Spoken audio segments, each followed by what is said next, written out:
Təsəvvür elə səhradasan, günəş hər tərəfi yandırır. Ancaq burada tək deyilsən. Qumun üstündə gözün hərəkətli bir şey görür. Sənə doğru sürünə-sürünə yaxınlaşan bir canlı.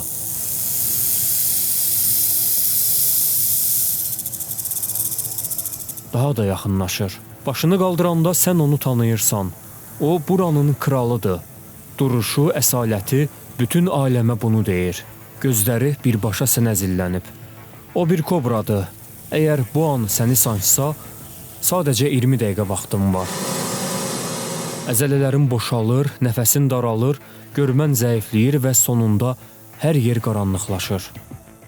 Kobra neyrotoksin adlı zəhər ifraz edir. Bu maddə sinir sistemini iflic vəziyyətə salır. Əsasən tənəffüs əzələləri tutulduğu üçün ölüm baş verir. Ürək funksiyaları dayanır. Zəhərin təsiri sürətli və ağrısız görünə bilər, lakin içəridə orqanlar tədricən sıradan çıxır. Dünyada 270-dən çox kobra növü var.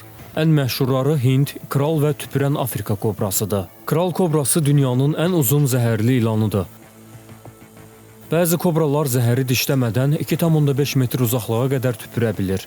Əgər bu zəhər gözünə təmas etsə, kör ola bilərsən. Ancaq kobra zəhəri həmişə təhlükəli, ölümcül olmur. Ondan bəzi dərmanlar hazırlanır. Əzələ spazmını azaldan preparatlar, ağrı kəsicilər və Parkinson, MS kimi xəstəliklərin müalicəsində istifadə olunur. Bir növ zəhəri müəyyən edən onun miqdarıdır sözü də özünü doğruldur.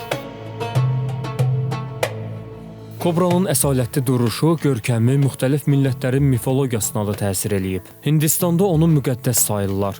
Naga kimi tanınır və şəfa, güc, ölüm sonrası qoruma rəmzidir. Tibet və Buddist mifologiyasında kobralar Buddanı yağışdan qoruyan varlıqlar kimi təsvir olunur.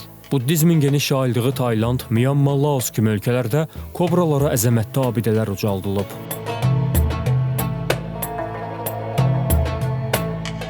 Qədim Misirdə də kobra müqəddəs sayılırdı və Uraeus adlandırılırdı. Fironların tacında bir kobra simvolu yerləşirdi. Bu, hakimiyyət və qorunma nişanəsi hesab olunurdu. Yəqin ki, musiqiyə rəqs etdiyini düşündüyünüz kobraları görmüş olarsınız. Əslində kobra musiqini eşitmir, o, alətin hərəkətinə, yerin titrəyişinə reaksiya verir. Əksər ilanlardan fərqli olaraq kobra yumurta qoyub onları qoruyur. Bu davranış ilanlar arasında çox nadirdir. Dişsiz doğulurlar, lakin böyüyəndə zəhər dişləri inkişaf eləyir. Bəzi ölkələrdə kobra zəhərinə qarşı hazırlanan peyvəndlər var, ancaq ən etibarlı qorunma onlardan uzaq durmaqdır. Əslində belə dərinə getsək, kobraların bizlə işi yoxdur. Onların qida rasionlarına daxil deyilik. Aqressiv deyirlər, zəhərli olsalar da çox vaxt insanı görən kimi qaçırlar. O bir söz var deyirlər, mənə toxunmayan ilan min yaşasın. Bəlkə də ilanlar da öz aralarında deyirlər ki, mənə toxunmayan insan min yaşasın. Yalnız sıxışdırılanda ya da təhdid hiss eləyəndə hücum eləyirlər. Onlar boyun hissələrini genişlədərək qorxulu görünməyə çalışırlar. Bu davranış özünü daha böyük göstərmək üçün edilir. Müdafiə refleksidir. Yeri gəlmişkən, insanlar da qorxanda tükləri biz-biz olur.